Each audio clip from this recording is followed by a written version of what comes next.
Good morning, it's October 13th, and this is To My Liberal Friends. Well, today was a memorable day because all the living hostages taken by Hamas on that fateful October day have been returned to Israel. President Donald Trump was in Israel to celebrate their return and then headed to Egypt to the ceremony celebrating this historic peace agreement. Now, you would think that everyone would be celebrating and giving Trump the credit he's due for finally forcing Hamas to surrender and come to the table, but you'd be wrong. The Biden team has begrudgingly given Trump some credit, but they won't go so far as to say he got it done by himself. Jake Sullivan, Biden's national security advisor, was on CNN's State of the Union on Sunday and was pressed on why Biden was unable to get the peace agreement done. He was unable to give a clear answer. Quoting him, "It's only now, after all that time, that we've gotten the deal. In April and May, June, July, August, September, it didn't happen. I think it's also a question that the Trump administration has to grapple with, because, of course, they've been in charge for quite some time." End quote. Talk about sour grapes. The Biden administration had more time than that, and nothing really changed. They negotiated a couple of ceasefires, but none of them held. So you have to ask yourself, what changed? In my opinion, it was a basic policy change that went from what Biden was doing to what Trump would do and did. Under Biden, the United States policy was more of an appeasement with Hamas.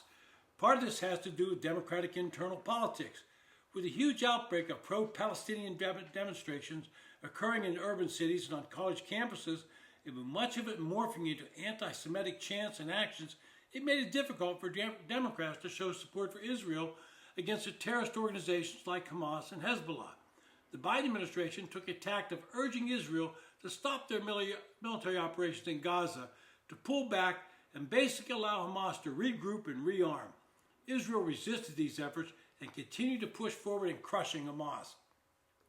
The result of this was continued protests around the United States and a growing movement of anti-Semitic attitudes.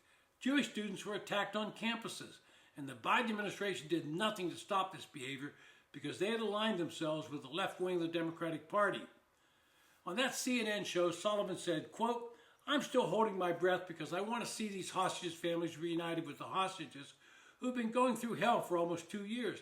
I'm feeling very good this morning, although I won't feel totally comfortable until we actually see this thing fully implemented." End quote. Now, I would expect Sullivan to come out and announce that the deal worked because the hostages are home in Israel. But I would assume he's still holding his breath, so I won't hold mine waiting for him to comment. Sullivan on that show made the following comment, quote, "In concept, it's pretty similar. Hamas cannot remain in power. We need to see the rebuilding of Gaza funded by the international community, including the Gulf states. We need an interim governance structure. We need strong support from Arab countries. All those elements have been with us for quite some time," he went on. "I think one of the things that's changed, obviously, is all the circumstances," end quote. Well, allow me to educate Jake Sullivan what's changed in the circumstances he references. First, Trump had the U.S. military bomb the nuclear facilities in Iran, and that sent a clear signal that the U.S. would no longer tolerate Iran funding these other terrorist organizations. Second, Trump never wavered in his support for Israel. He told Hamas, either come to the table for a peace agreement or you will be obliterated because we're not going to stop Israel. And third, Trump put forward a 21-point peace plan that brought multiple nations together in being part of the peace agreement and hopefully being involved in the rebuilding of Gaza. Trump was entirely transactional. That's his style honed from years in business. Unlike the Biden administration, he did not libel the Saudis or demonize Netanyahu or take seriously any of the past proverbial empty peace plans of a corrupt UN or terrified Europeans. He had no sooner destroyed Iran's nuclear capability than he allowed a ceremonial but innocuous hit on the U.S. base in Qatar. For someone who is supposedly mercurial, holds grudges, and is reckless, Trump was careful to treat all the major parties with deference and a clean slate and offered them trade and military deals rather than diplomatic and stuff and platitudes. Finally, Trump made it clear that any attempt by Hamas to rebuild and rearm and try to once again attack Israel and renew its terrorist attacks will be met with harsh reality. There'd be no safe places for Hamas and its leaders. They would be found and destroyed.